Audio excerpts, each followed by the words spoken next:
Ragazzi, finalmente ci siamo. Oggi è arrivato un pacco davvero speciale. Faremo l'unboxing di Donkey Kong Bonanza.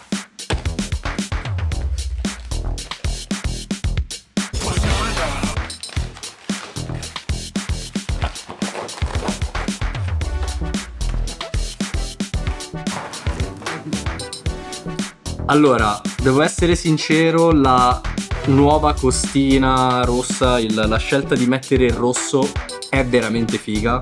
La copertina è veramente una bomba. E apriamola.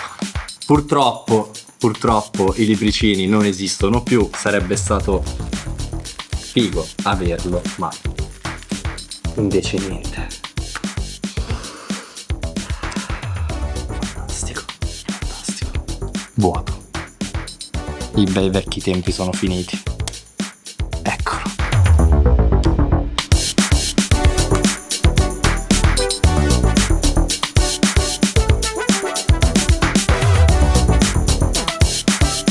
Nintendo con il lancio di Switch 2 ha voluto rischiare scegliendo Donkey Kong piuttosto che Mario, scelta che apprezzo molto anche perché il gameplay è molto fisico, si spacca tutto, grandi salti e quindi Donkey Kong è la scelta giusta.